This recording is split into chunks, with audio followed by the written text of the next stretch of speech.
former South Regional Director for Obama 2012 and a Hillary Clinton supporter, and Jack Kingston, Senior Advisor for the Trump campaign, former Republican Congressman from Georgia. Good to have both of you this morning. Thanks. Good morning.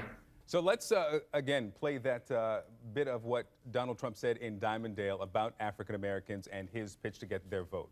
Watch. I say it again. What do you have to lose? Look, what do you have to lose? You're living in poverty. Your schools are no good. You have no jobs.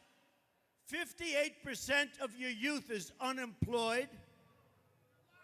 What the hell do you have to lose? Congressman Kingston, that was not part of the scripted remarks planned for Dimondale. Is that what Donald Trump believes about the African American community in this country? I think what he is saying is that the Democrat Party has had the black vote generally, traditionally, and taken it for granted. And what he's saying is, look at the results that it got you. What did it do for you in Milwaukee? What did it do in Baltimore? What did it do in Ferguson?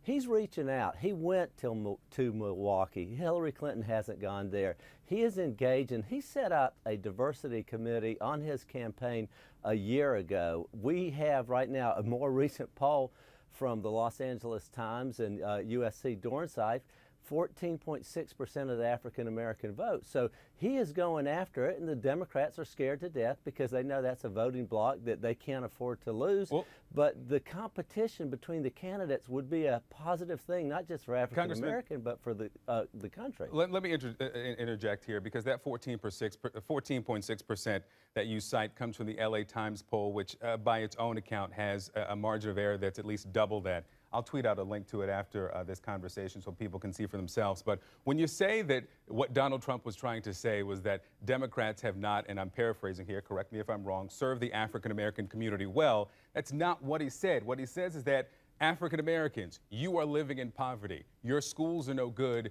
You have no jobs. And I get to, again, there seem not to be statistics to support those claims. Is that what he believes?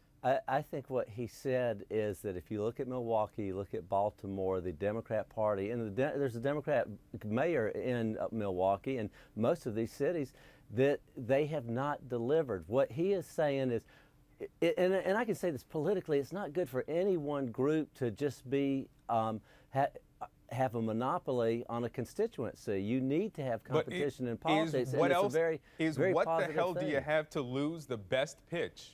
Well, you know, as we all know, Donald Trump has his own blunt way of talking. He is not a politician. He's not an inside the beltway person. He's running against a very polished insider, if you will. And he said it himself. He doesn't know the language of the beltway. He talks that way to everybody, whatever your group is. Let me get to Theron. The congressman here says that this is his outside the beltway talk. Theron, Donald Trump also says that he's going to get 95% of the African American vote in the next election. Well, let me tell you this. I know Congressman Kingston personally, and I think that the congressman is in a very tough position. You know, Congressman Kingston represented a part of Southeast Georgia that had a very systemic and very large African American community. Congressman, the problem is that he went into a community that was 93% white and literally did not have any African Americans in the audience. I totally agree with Bakari Sellers earlier.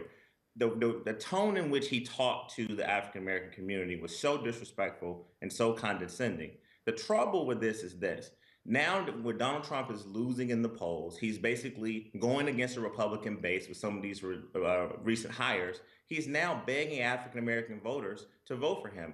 It's not going to work. And then also, Congressman, when you say that Milwaukee and Ferguson and Baltimore were because of Democrats, no, it was because we don't have the proper training with white police officers who are killing armed and unarmed African American men and women to properly deal with sometimes hostile African Americans when they're arresting them. So listen, Congressman, the problem is that you would have never in Chatham County, a district where you represented, went to talk to the African American community in a 93% white area and with an all-white crowd.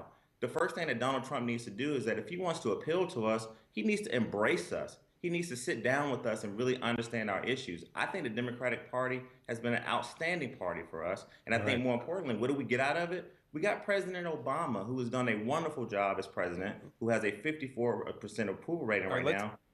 Let's give the congressman an opportunity to respond to those questions. Donald Trump has more than a few black pastors who support him. Why not go to one of their churches? Why not, instead of Dimondale, go to Lansing, go to a community in Detroit and deliver the message? Let me say this. You're going to see that. And that has been going on. But remember, wherever When has that president- happened? But let me make this point. Wherever a presidential candidate speaks, the microphone is the nation. It's not the crowd that's there. When he has his rallies, 15,000 people show. When he spoke in North Carolina the other night, it was an integrated crowd. He is out there reaching out. It's not However, only that you have to pay. Remember, Hillary Clinton But hasn't Congressman, even- hold on. Before you get to Hillary Clinton, and we'll talk about her right after the break. When Donald Trump wanted to court law enforcement vote, he went to the Fraternal Order of Police. When he wanted to court the Christian conservative vote, he went to the faith conferences. If you want the African American vote, don't you have to go to actual and- African Americans and ask them for their votes? Let me say this. What you saw this week is an invitation to start that engagement, and I think you're going to see it, and I think you're going to be pleased. And I think when you see it, the Democrats are going to be scared to death because All right. they've always taken the black vote for granted, and they Okay. have not delivered.